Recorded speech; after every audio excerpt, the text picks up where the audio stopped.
Hello everyone, today is the 30th of June.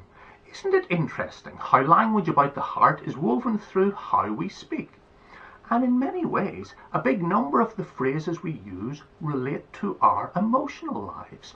So, we can be wholeheartedly in favour of this, that or the other. We can say our heart is not in this, that or the other. We can be big-hearted, kind-hearted, soft-hearted. Then there's being hard-hearted.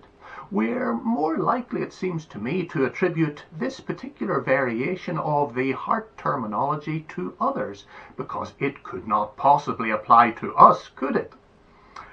Most poetically of all, we can be broken-hearted, an experience that comes in a wide variety of guises, from the ending of a romantic relationship to the tragic passing away of someone we love.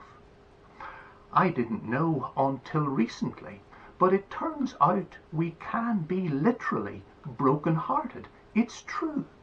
This condition does exist, and it is serious. It goes by a very long tongue tangle of a name. More commonly, it's known as broken heart syndrome. It afflicts around 2,500 people a year in Britain, the majority of them women.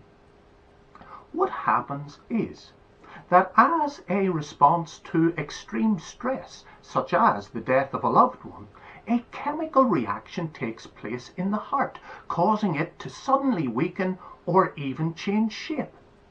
Symptoms can make it look like a heart attack, but it's not. The good news is that as doctors further their research, they may soon be able to treat this unusual phenomena, so that people in deep distress no longer die of a broken heart. At least this sort of broken heart. You know, it's fantastic that scientific advancement can bring hope for this condition, as for so many others. But alongside medicine for the body, I think we also need medicine for the soul, for broken hearts, however they come about.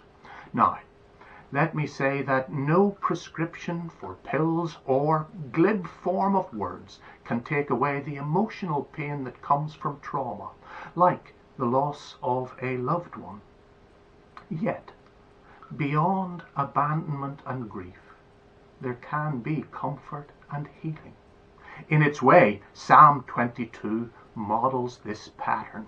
It describes acute affliction of the heart. The psalmist feels torn apart, saying, "I am poured out like water.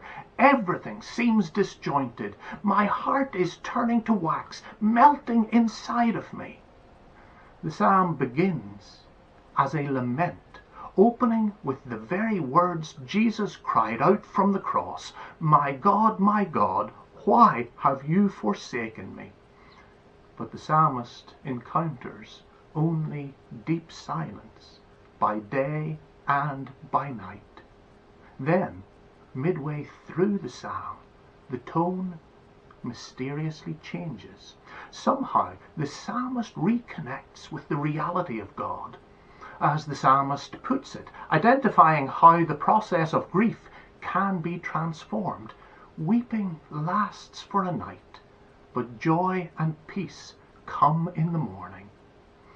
After any awful affliction, such as bereavement, life can feel like one long night without end. But a new day, albeit a different day, can dawn. Life may never be the same as it was, but it can contain goodness again. You know, I am very aware that many of you have been through hard times, sometimes really hard times, over the last year and a half, as has society, as has the world. In the midst of all the tragedy, the loss, the trauma, the broken hearts of every type, may we understand, may we know, may we experience that as the psalmist shares, the real God, the true God, the authentic God, the God who in Jesus journeys with us by day and by night, heals the broken-hearted and binds up our wounds. That is medicine for the soul. God bless.